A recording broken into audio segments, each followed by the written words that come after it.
So this devotee may die, we don't, oh, he was a good devotee. Krishna, yeah, he was a good devotee. He didn't hit the mark, he wasn't there. But, I like him, I'm going to give him praying. And what did Putana do? She sold any books in the street, she went door to door, she ran a temple, she chanted like so many rounds where her head fell off. She didn't do anything but come to murder Krishna. And got praying, so that's why there's a lot of chance for us, I mean, I'm trying to love Krishna and probably trying to murder him at the same time with my crazy envy and all my lack of tantrum and love. But I'm trying to love, but I'm so selfish and egoistic. I'm busy loving myself. But it's okay. You're a goner. You're a hopeless case. You're a foregone conclusion. But anyway, somehow you move to my land, and through thick or thin you live there. Here, take praying. It's called the Kripa city.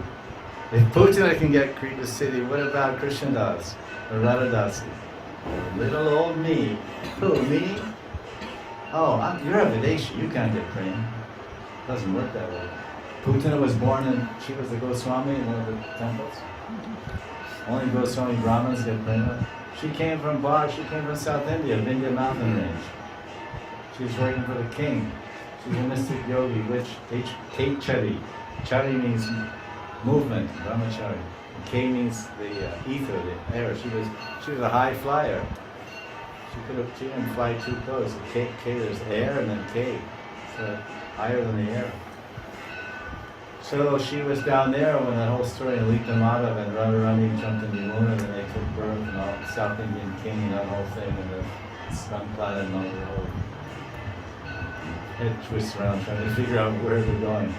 But then the king said, oh, some witches stole my 2 daughters. He said, go get them. So then Putana was down there in South India. Vindhya mountain is down in Madhya Pradesh or somewhere down there. Vindhya. And she flew and the Brahmins chanted ghost-busting mantras, and Putana was the one that stole the kids, and they were somewhat effective, so she dropped the kids. And one kid fell on lotus flower in Dabaro, and the other kid fell on lotus flower in rubble, which is what we say. And we say the other kid fell on lotus flower in Varsana. And those 2 kids are Chandravali and Radharani. That whole story of Rupa Goswami part. So this is Putana. So she's a Videshi.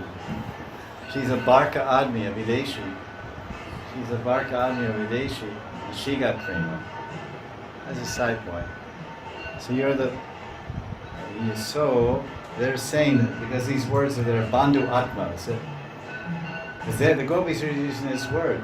Said, oh, indeed, we're supposed to serve our husbands. They said patya. And they said patya, the husband, the children, the suridam, the well-wishers. So they're first describing the dharma path and the path of religion, how they should, we're married women, we should do all these things. We're saying, but we're not so slow. We're not stupid. We know that you're talking about serving the surid, the friendly well-wishers. But you are the bandhu, because it says here suridam. Suridam means the heart well-wishers. The mother loves us so much and cares for us so much, no matter what we do, mother always loves us. So there's surida. There's different kinds of friends. There's the bandhu, there's the mitra, there's the surid. So these are different names in Sanskrit to describe a friend by measuring the intimacy and the trust. How much trust? So surit is like Krishna is telling in Gita 529. Bhoktaram yagatapasam sarvalokameshram suridam sarvabhutanam yanchuridaya maya. So the gopis are saying, okay, you said suridam, but then they responded to suridam by saying bandur atma. Bandur atma. Atma means myself, my mind, body, self. You are the bandur, you are the friend of the very self of everyone. No one can be a more intimate friend than someone that's sitting inside of you and has the power to do anything and go wherever you go without booking a separate ticket or a separate seat. If you bring your baby when they're 10, you have to buy a separate seat. You don't have to pay for the Paramatma. Free seat. So you go there. So you're a bandhu. You're inside a bandhur. You're a friend, bandhu atma. So that's why everyone's suffering and everyone's poverty-stricken in this world. What is the poverty in this world? It's poverty of the heart. Your pockets are full of gold coins, but your heart is empty. Because Chaitanya Mahaprabhu, he asked Ramananda Roy, he said, who is a wealthy man in this world? And Ramananda Roy said, he who has Krishna Prema. This is the real Don. He's the Dani. This is the wealth. He who possesses Krishna Prema. So therefore, the conclusion is, if we don't have Krishna Prema, we're poverty-stricken. Everyone is poverty-stricken. So the only poverty in this world is the poverty of love. So that's what the gopis say. They say that you are the Dina Bandhu. Not only the Bandhu Ratma, but you're Dina because you're the friend of everyone who's so poor.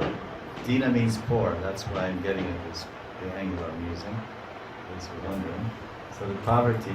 So the conclusion of we're all poverty-stricken because of lack of love, and we can attain love by surrendering to Dina Bandhu and serving Dina Bandhu. Dina Bandhu Jagatpate. So this is Krishna.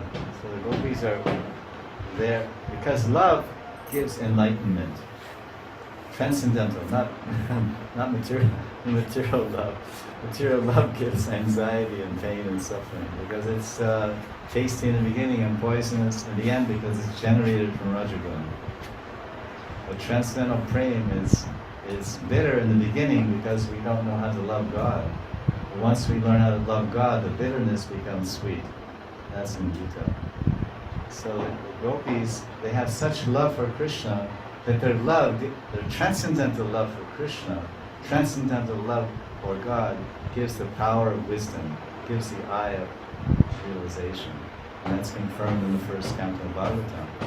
Bhakti gives jnana and vairagya.